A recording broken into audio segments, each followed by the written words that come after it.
شعور ہے کہ کوئی بزرگ تھے، ان کے پاس ایک دفعہ ایک طالب علم آیا جو دینی علوم سیکھتا رہا۔ کچھ عرصہ پڑھنے کے بعد جب وہ اپنے وطن واپس جانے لگا تو وہ بزرگ اس سے کہنے لگے کہ میاں ایک بات بتاتے جاؤ۔ وہ کہنے لگا دریافت کیجئے، میں بتانے کے لیے تیار ہوں۔ کہنے لگا اچھا یہ تو بتاؤ کیا تمہارے ہاں شیطان بھی ہوتا ہے؟ وہ کہنے لگا حضور شیطان کہاں نہیں ہوتا، شیطان تو ہر جگہ ہوتا ہے۔ انہوں نے کہا اچھا جب تم نے خدا تعالی سے دوستی لگانی چاہی اور شیطان نے تمہیں ورغلایا تو تم کیا کرو گے؟ اس نے کہا میں شیطان کا مقابلہ کروں گا۔ کہنے لگے فرض کرو تم نے شیطان کا مقابلہ کیا اور وہ بھاگ گیا، لیکن پھر تم نے اللہ تعالیٰ کے قرب کے حصول کے لیے جدوجہد کی اور پھر تمہیں شیطان نے روک لیا تو کیا کرو گے؟ اس نے کہا میں پھر مقابلہ کروں گا۔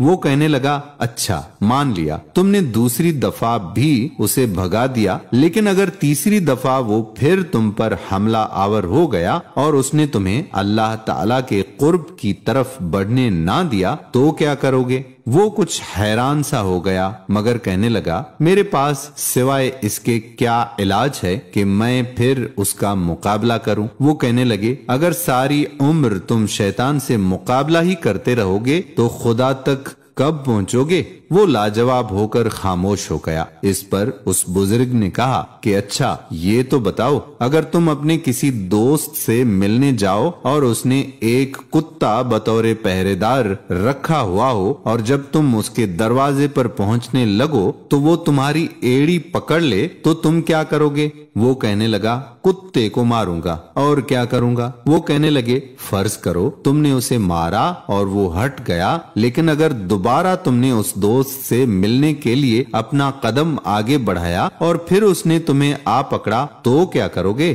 وہ کہنے لگا میں پھر ڈنڈا اٹھاؤں گا اور اسے ماروں گا۔ انہوں نے کہا اچھا تیسری بار پھر وہ تم پر حملہ آور ہو گیا تو تم کیا کرو گے؟ وہ کہنے لگا اگر وہ کسی طرح باز نہ آیا تو میں اپنے دوست کو آواز دوں گا کہ ذرا باہر نکلنا، یہ تمہارا کتا مجھے آگے بڑھنے نہیں دیتا، اسے سنبھال لو۔ وہ کہنے لگے بس یہی گر شیطان کے مقابلے میں بھی اختیار کرنا، اور جب تم اس کی تدابیر سے بچ نہ سکو تو خدا سے یہی کہنا کہ وہ شیطان کو روکے اور تمہیں اپنے قرب میں بڑھنے دے۔ تم اس کا ہاتھ کیوں نہیں پکڑ لیتے جس کے قبضہ قدرت میں یہ تمام چیزیں ہیں؟ اگر تم اس سے دوستی لگا لو تو تمہیں ان چیزوں کا کوئی خطرہ نہ رہے گا اور ہر تباہی اور مصیبت سے بچے رہو گے۔ یہ علاج ہے جو قرآن کریم نے بتایا ہے۔